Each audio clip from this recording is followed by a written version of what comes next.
Welcome to the Shipping Podcast, where you meet interesting maritime professionals sharing their passion for the shipping industry and their everyday job. I am your host. My name is Lena Gothberg.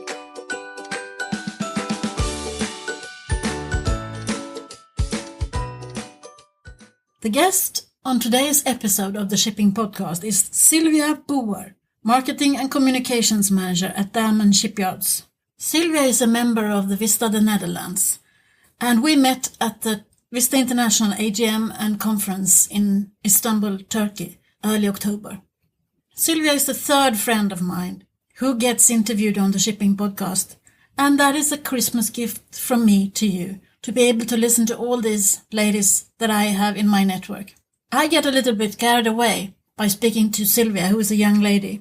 I think I speak from the bottom of my heart when I speak about the future, about innovation, about new things happening on shore that will affect things at sea and so on. But I hope you can bear it with me. It's part of the reason why I'm doing this Shipping Podcast, for everyone to know the things that I think is important that we in the shipping industry adapt. I won't keep you any longer. This is Sylvia Boer.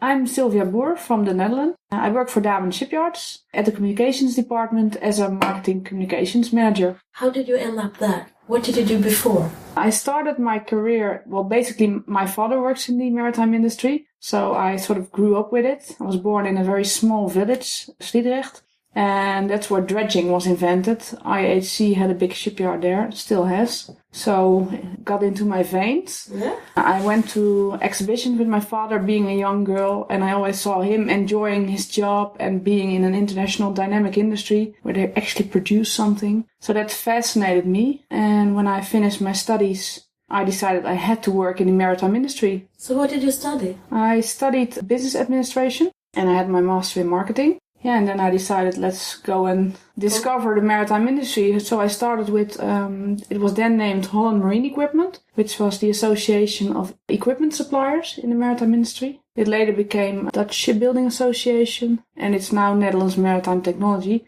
So it's a big organization where all shipyards and equipment suppliers from Holland are a member of. Oh, I see. So I got a very broad network and getting to know all different companies, also Damen. So that was my entrance to Damen via the association. And Damen is a global company, so you do communication in different countries? Or? Yeah, Damen is, I work at the headquarters in Gorinchem, which is south of Holland. And some of the yards have their own small communications department. But basically we set the targets, we sort of determine what the Damen brand should stand for. And so we determine the playing field, and certain yards give it their own twist, and then they have to sort of follow our red line. And there are both new building yards and repair yards? Yeah, or? I work mainly for the new building of ships, but we have a large repair division as well. And they have a communications department because it's a different kind of business, new building and repair. Are there many women in the shipbuilding industry? When you walk around our office, you would say yes. But then if you look closer at the position of women in the company, most women work in supportive roles. So being sales support or secretaries or administrative functions. Management level, there are fewer women, which is a pity, I think, because women approach problems or challenges in a different way. And I think if you combine it with men, then you get the best solutions. So I hope that I can change that a bit within Damen. We need to be less conservative and be more open for women at management positions, I think. It's starting, but I'm a very impatient person, so I think it should go faster. So am I. I'm also impatient. But do you meet with other shipbuilding companies on the global arena? You mean competitors or within the Damen? Yeah, actually, I do have a lot of contact with IHC, which is a big Dutch yard as well. We're not that big competitors. We have a small overlap in portfolio. But I find it interesting to see how they approach things and how their marketing department works. And I try to meet not only with shipyards, but also with equipment suppliers. I recently had a meeting at IMTech, which is now turned into PON. And we just discussed, how would you solve this? And how do you deal with sales guys that are really annoying sometimes? Sales is very powerful within Damen. And sometimes it's hard to find your way to deal with that as a marketing and communication department. Because I think I studied for marketing, so I have sometimes ideas on how we should do something. And then sales has a different opinion. And I don't want to just listen to sales all the time. So how do you market a shipyard to someone who doesn't know the first thing about shipping? What's a shipyard, sort of? I'm active in the marketing towards ship owners and potential non-Damen clients yet. We also do a communication towards schools to attract new employees. I'm not in that business, so I'm into the getting customers in. So everybody knows a shipyard, basically, okay. So that I don't have to explain that. What we try to do now with the communications is we try to look at the owner and what his challenges are in the industry. So he needs, for example, to supply to an oil rig, or so he needs a vessel that he can rely on that works all the time, that's energy efficient, safe. So we look at that, and that's what we try to put into our message. I see. And we want to do that for all different markets we're active in. So we don't want to send the same message to the world. We want to sort of tailor it, see what works best for... That makes sense. It does. Yeah. But it's difficult sometimes because we have so many different markets we serve. Also globally, there are big differences between selling a tug in Europe or in Asia. It needs a different approach. I can understand that. What do you think about digitalization in the shipping industry? Have you started to think a little bit about that? Yeah, I think we should think about it all the time because I think it will be very important, and I think it's the future. I sometimes wonder how long we are going to sell vessels, or are we going towards a new business model where a ship owner doesn't want a vessel but just wants towing services. So he comes to us and say, well, I need this amount of ship placements a year, so there would be this number of towage or, I don't know, escort service, and he would just buy that from us. Mm-hmm. And I think also with digitalization or new technologies, I mean, in 10 years, do we still need that amount of ships? Or are we replacing them by drones, imports? I don't know. No, I think you're correct. It's interesting. 3D printing. Will that affect the container industry? So will we ship goods all over the world, or will we print them? And then no ships would be needed. Or ship the printers. Yeah. Yeah. So you will have to have a ship anyhow. That's true. No, but in a way, I met with a guy who works for SKF, Bulgarian company. Yeah. And they don't only sell bull bearings anymore. They sell the bull bearings with an ecosystem. So the client gets an iPad or a reading pad together with the bull bearing, which was put into the machine or the factory or whatever. Yeah. So you can see when it's time to change that little bull bearing to avoid the stop of the factory. We have some vessels of our own that we rent out, and we equipped a couple of them with a lot of sensors, trying to monitor what's going on and do preventive maintenance. Those kind of things will change the industry completely. And I think if we also supply a lot of spare parts, why not put a 3D printer on a ship so you can print your spare parts? Yeah. Instead of shipping it or delivering it by air, client could just print it. It's just a matter of thinking in new ways, outside the box, and skip the box. And just think. But it's difficult because it's such a conservative industry, and people tend to look forward maybe 2-3 years. And I say, that's such a long term, it will not come, but the developments go... Yeah, the technical leap. You need a certain amount of time for development, but I think that doesn't apply anymore. It goes much faster than we all think. And I think competitors will come from perhaps Google. I mean, they put a car on the market. Nobody expected Google to produce a car, so I think it will... There's so many things happening at the same time. But I also think that if all these innovations are sort of happening to the shipping industry, maybe we need to get some new skills from the people in the industry. Yeah, I think so. And of course, we need some people who have been at sea, sailing. But maybe we need some other skills and competences that we haven't had in the industry before. And then maybe gender will not play such a big role. No, I think so either. You need clever people, perhaps. You need brilliant minds, or wherever they are, if they're a man or a woman. Yeah, but in the old days, I think maybe you were recruited. If you were a ship owner, you wanted to recruit from someone who's been sailing with you on the same ship, usually. Yeah. Hopefully beneath your rank, and that was the way to do it. Yeah. And I can understand that because it's all trust. It is, yeah. But as shipping is more professional and more more innovations, as you said. Yeah. Maybe other skills and competences also become important. Yeah. Which means that we will be recruiting other kinds of people or educating people in a different way. Yeah, I think we should. It's so interesting to think about it. It is interesting. Yeah, and I wonder where we are within 5 years' time. That was my next question. Oh, really? How do you see the future for shipping? Yeah, no, that's something I really wonder. And I think we should, what I would really like within Damen, and we are discussing that, is perhaps create sort of an institute besides Damen, with, of course, people from Damen, but also some outsiders from completely different industries, some ICT guys, and just start attacking Damen, or think of new ideas that could replace our ships or different solutions. I mean, the customer wants to get something from A to B. He doesn't really care whether he does that with a ship or whatever. He just needs to get from A to B, or you need to get the oil out or whatever. So it would be nice if you could just have a group of people that think about creative solutions all the time. Because what you see now is within Damen, we see it's important to come up with, well, we developed the CX, which was a ship design that would cut through the waves, less slamming, so crew is less sick when they get to the oil rig or to a windmill park. That was a couple of years ago already. And now we are looking for the new innovation, and people are perhaps 1 hour a day working on it, but they have to do their normal job as well. I think you need to just pull people out and let them work on new things all day, 5 days a week. A complete work week, spend it on, and also involve students. The guy I spoke with at SKF, he is actually in charge of starting up their innovation lab. That's the new trend word, lab. So it's good that you say that. I'll don't put the podcast on. I'll introduce that within Damen first, and then this won't happen until December, so you. Oh, okay.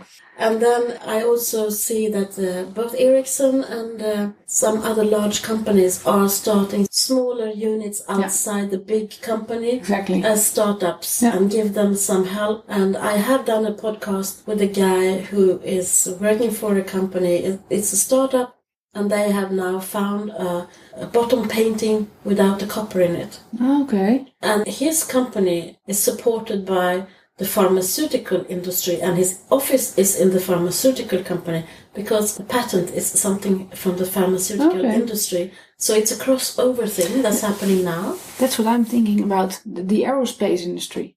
I think we can, I'm not sure what, but I'm sure there are things from that industry that we can use. I mean, the automotive industry, of course, we are looking at them already, but I think we should... completely different. Yeah, completely different. And it's, so I have done a podcast with him, and for me as a shipping person, it was a bit odd to go to AstraZeneca building and interview someone about shipping, but it was really great. Yeah. And that's an invention as well. It is.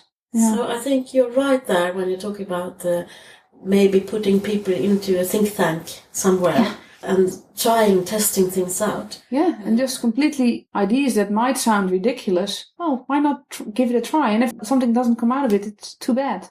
I mean... And this guy from SKF, I keep nagging about him, but I was so impressed. First time I met him, he said, at that time, that was last year, he was head of connectivity room at SKF. I said, does a bull bearing company have a connectivity room? Why? And he explained to me he had 6 IT programmers working with apps.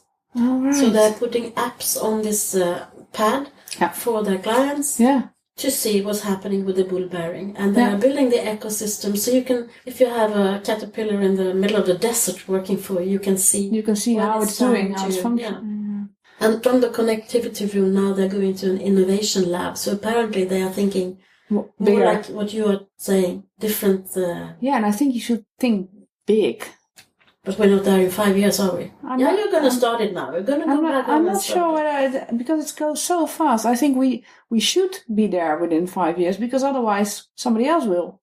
I always ask my guests, how do you think the shipping industry would be less invisible? How do we become more known to the general public? Yeah, that's a good question. That's a question we ask ourselves every day, I think. I don't want to say I don't know, but it's really difficult because we've been struggling with it for so long.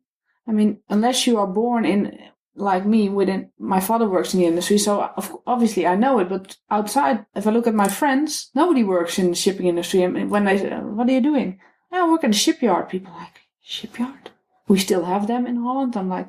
Yes, so you have to explain that I mean, everything we have, all our clothing, all our food, it's being shipped over the world. I find it sometimes shocking that people don't realize that all goods are being shipped. So maybe we should, I don't know, that television is a very powerful medium, I think. But Discovery already has programs on mighty ships and stuff like that. So people should, I don't understand that people don't know it. No. And we who have got the bug already, we can't understand why people don't see it. No. But in a way, I think that we tend to speak to each other about shipping. We need to show what it is that we're doing, and that it is a great industry. I think it starts with the primary school already, that children get familiar with ships. So when you were a small girl, did everyone want to become a captain of a ship? Or No. You're too young? You're too young. Yeah. When I was a small girl, some of my friends wanted to become a master mariner or something like that. But nowadays they don't even see the ships, so they don't know that there is a captain on board. No, they don't realize that. No, yeah, I think it's a challenge for the entire industry, but we have so much good things to show. So. Yeah, we do. I think that's an issue for the think tank. Yeah. To come up with an innovative solution for how do we show the world. Is it something for WISTA to think about? Yeah. Could we make a difference, maybe? Yeah, I think we could, because we are with a lot of women. Women like to talk, and we're good. I think we are good WISTA ladies most of the time, good presenters. Why not talk about shipping while being at a party or reception, or try to explain to people how great it is, what you're doing. Mm. How long have you been a member of WISTA? I think 7 years. 7 or 8 years, I think. Mm-hmm. Yeah. What are the benefits of being a member of WISTA? For me, it's the networking. So just having a group of women around you that you can contact on whatever issue, whether it's financial or legal, and it's a worldwide network. So if we have questions, then I could say, oh, well, I know a lawyer in Nigeria or in New Zealand, or because the network is so broad. I think that's for me very valuable. And it's nice because at the beginning I didn't want to join a ladies club because I thought, what's that going to bring me? And then I went to one of the events as I was being introduced by an old colleague of mine. And then I saw all these ladies and how they were communicating with each other and really trying to help each other and honestly being interested in each other. And I thought, oh, this might be interesting. I mean, everybody's trying to help each other, trying to become even better at your job or personal development. For me, it's very valuable. Why is it valuable for Damen that you have a membership of WISTA the Netherlands? Because I have a huge network or contacts that maybe the company didn't know about. So also potential clients are members of WISTA. So I would say it should be stupid not to be a member of WISTA. I mean, it is all about networking. What we're doing is selling either ships or services, repair jobs. You do that by talking to people, by making sure that everybody knows you're out there. So if you have a big network, international, it's perfect. I love the expression on your face. You look like, are you stupid? Or... I didn't mean to. No, but I love it. Yeah. Because I feel the same. For me, it's so... It's so obvious. Yeah. Why people should be members of WISTA, I think. I usually speak about WISTA the most with men. So when I meet men, I usually give them a business card from WISTA Sweden, and I say, if you think you have a woman in your organization who could benefit from being part of this global organization, being a member, please give her this card. So it's easier for that woman to get from her boss or something like that. Yeah. This is where you should look for some support and membership. That's a very good approach. I think I will... If her boss comes... No, it's true, because what I do most of the time is indeed talk to the ladies and say, oh, do you know WISTA? Luckily, most of them say, yeah, I've heard about it. It's a ladies network, and then I send them a brochure or more information. I think I'm gonna steal your idea and start talking to guys about it as well. Why not? I mean, most of the time I meet a lot of men. I know. It's usually not a queue for the ladies' room where we attend. No. That should be the tip of the week or something. Thank you, Sylvia. Too kind. Thank you for taking the time. Who would you be curious to listen to yourself if you were listening to Shipping Podcast? Who do you think I should interview the next? Our Dutch Minister of Transport. I wonder what her... What's her name? Melanie Schultz-Verhagen. Okay. Why? Well, because she's working in a male-dominated industry, politics. Obviously, we have a few lady ministers, but still it's a bit of a male business. And she's pretty involved, so it seems, in our industry. Yeah, I would just like to hear how she thinks about the future of the industry, specifically for Holland as well, because it's an important industry. Yeah, I think that will be very interesting. Okay, thank you very much for taking the time. You're welcome. Thank you for listening. I think we had a great conversation. If you want to contribute and to continue the discussion, please send me your comments and we'll get the ball rolling here, because it's only us who can change the way people look upon us. We have to start to speak to people outside the maritime industry to tell them about the fascinating world that we are living in. We have a tendency to just speak to each other about everything that we already know. I mentioned that in the conversation with Sylvia. And I think I realized it even more after that I released this podcast, because nowadays I speak to so many people who I never met before and who are not working within the shipping industry but are curious because they've listened to the podcast. That is what happens when you start to talk about the maritime industry to or with other people than you usually do. Try it and you will see that I'm right. Tomorrow there is a new woman. We got short interviews this week, but you get to meet a lot of interesting shipping business women with various occupations. Thank you for listening to the Shipping Podcast. Don't forget to subscribe, and hey, you can always tell your friends about it.